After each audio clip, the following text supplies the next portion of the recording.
to What's Up Kansas City, and today we have a very special guest, a dear friend of mine, Mr. Jim Bowers. Welcome. Jim, good to see you. Good to see you.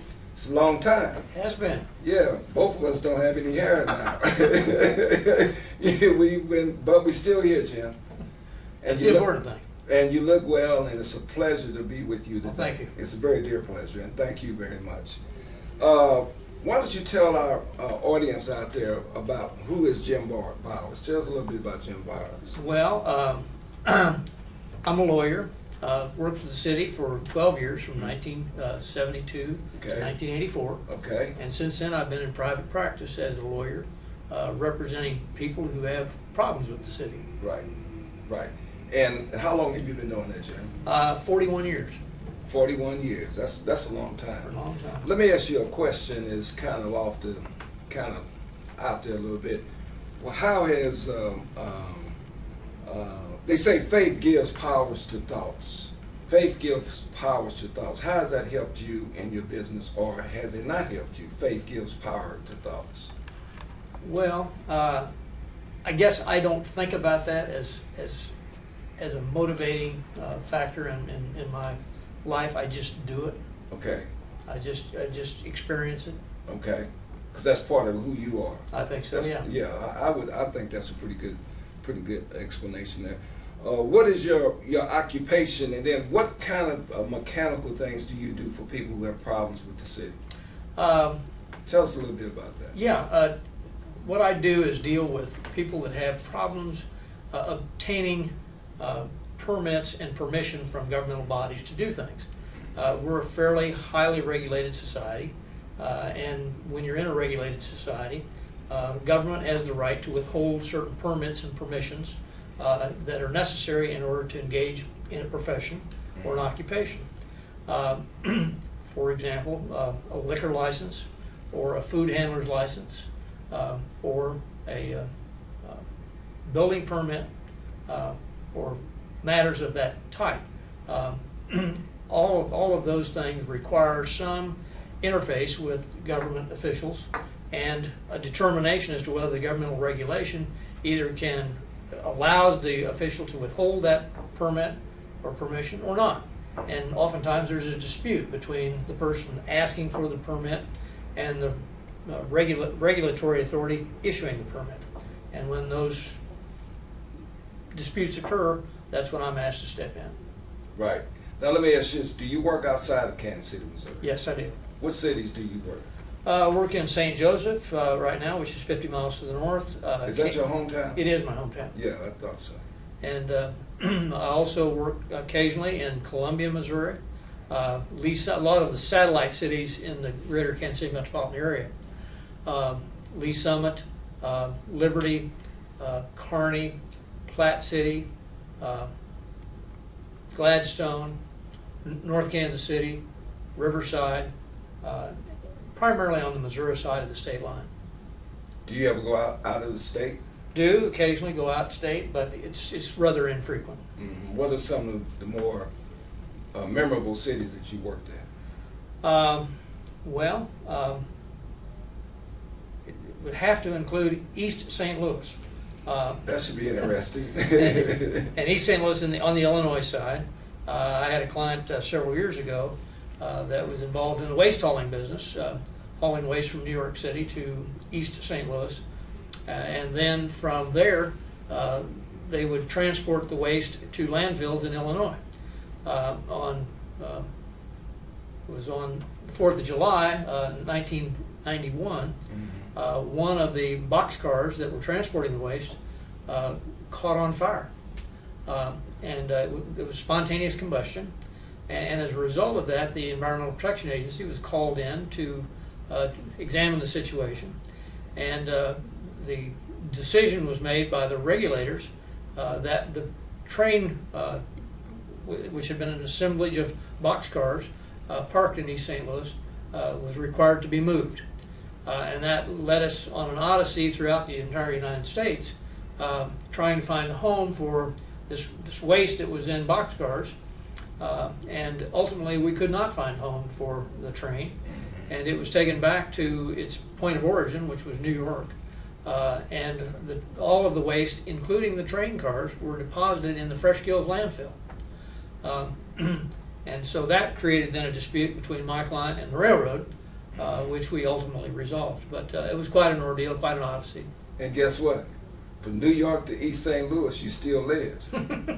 Yes. Because that's a very volatile environment. It was. Yeah, very volatile, and it takes some steady thinking and steady nerves to deal with something. It was exciting.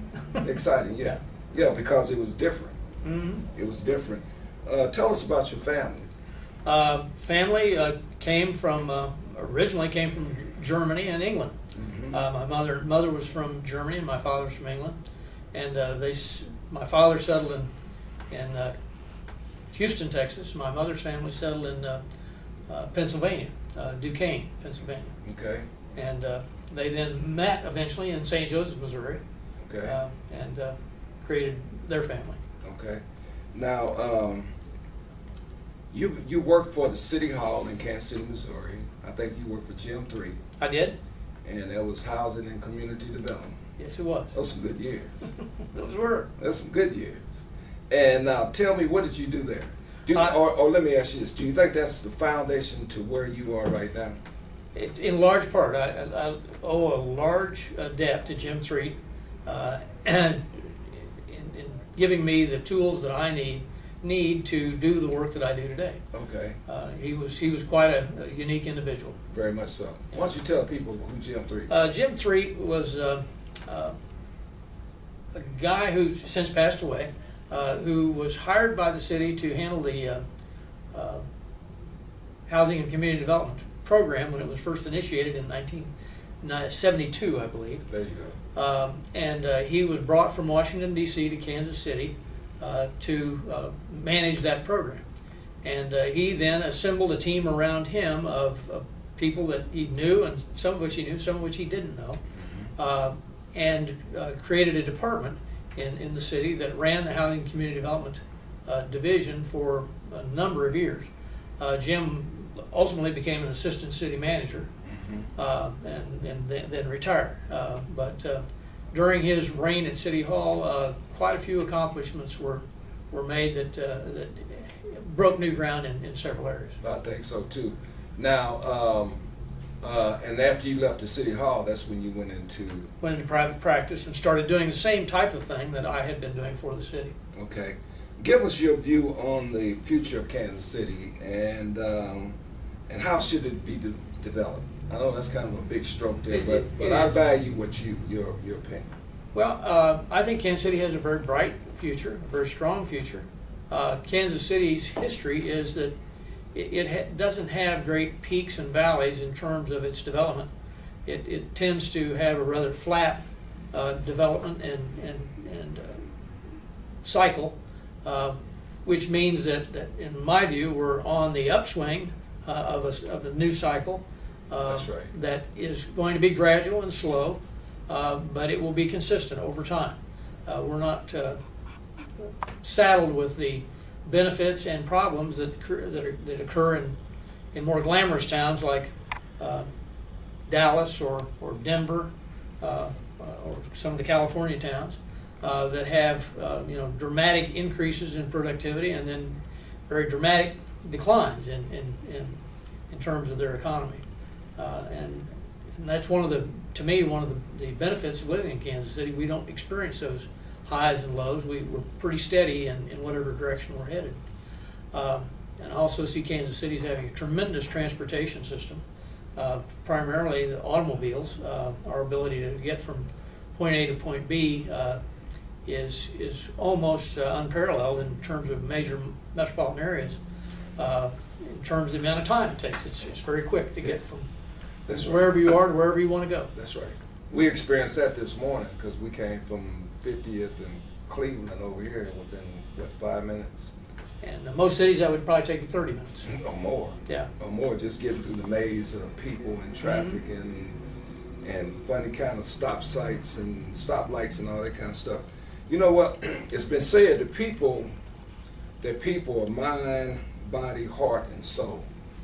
And everyone looks for a voice. A voice. And there's a voice in the darkness in our economy right now, and in a lot of decisions and that people have to make in their family lives now, it's not the worst time, but it's somewhat of a complicated time. So with that mind, body, heart, and soul that we all are, how do you relate that to the relationships of East and Western troops, if there is a such thing as a boundary of East and Western troops? I think to some extent the boundary is starting to crumble with respect to the relationships that people have. I think physically the barrier is still there in terms of what I see in terms of development. East of Troost still needs a lot of help and that it's not getting. West of Troost seems to be doing just fine in terms of development. The psychological barrier that I think used to exist that followed that physical boundary line is starting to erode, starting to crumble. And for a whole number of reasons, probably too broad to go into this morning, but, Right. But I think that's true. So the heart, body, mind, and soul concept, I think, is bridging that gap, bridging that boundary, and I see nothing but improvement on the horizon for that. As I said, I've been doing this for 40 years, and in that 40-year period of time, there's been a dramatic shift in the way people view the various ethnic communities in Kansas City that are represented historically by that dividing line of Troost. Because everybody wants to have, everybody likes their name, and everybody wants to have a voice. And so we all are mind, body, heart, soul, and spirit. We want to have a way to express ourselves, both in visual and both in appearance and both touch and feel type thing, that voice. Give us your view on urban development east of Troost. Urban development east of Troost is a difficult problem in that there's the notion that if the city would just simply spend enough money in subsidizing projects would be successful east of Troost. And I don't see that as the way to resolve development east of Troost. East of Troost development will occur based upon solid demand for goods and services being delivered in those areas. And when that solid demand is there, retailers and businesses will move to the area, and the developers will build the infrastructure that is necessary to accommodate them. Their subsidies will be required. Subsidies will be required in part because much of the land east of Troost is not farm ground. It's already been developed during one cycle, and when you go into redeveloped ground that's been developed once before, it's much more expensive than developing farm ground because of the existing infrastructure that has to be removed, and that requires some governmental assistance in order to level the playing field. So I think that's the issue. What do you think one of the most crucial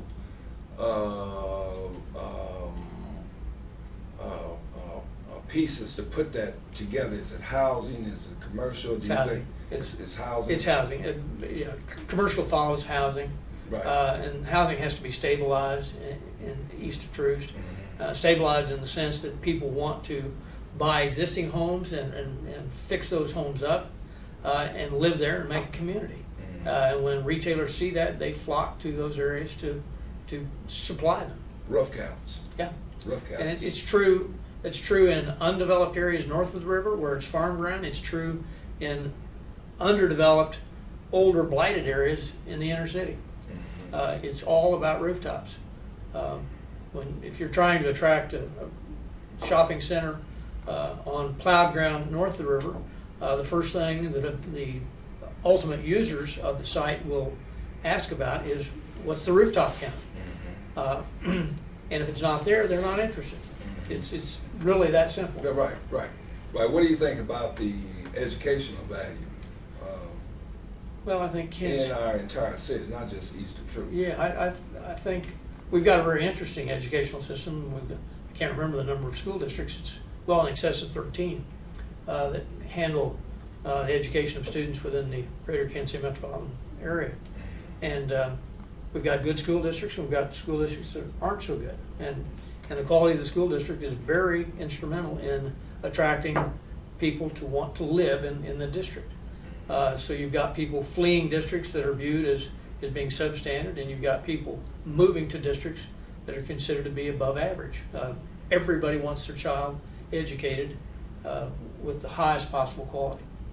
Now, if you're looking at developing an area and it's light manufacturer, do you think that the educational value or the educational production of that community has a lot to do with commercial manufacturing, because they won't train people? Right. Yeah, I mean, whether industry wants to locate in a community will be in part determined on the quality of education, and because that will in fact determine the quality of the workforce that is available to work in that factory. Right. So they're all interrelated. Right.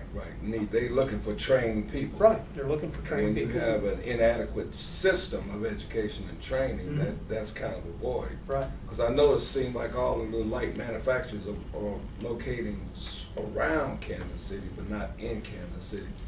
I think the last time I counted, it was maybe, I live on 21st Street, maybe 10, maybe, and most of those license plates are driving in and not coming from the area, which is quite unfortunate.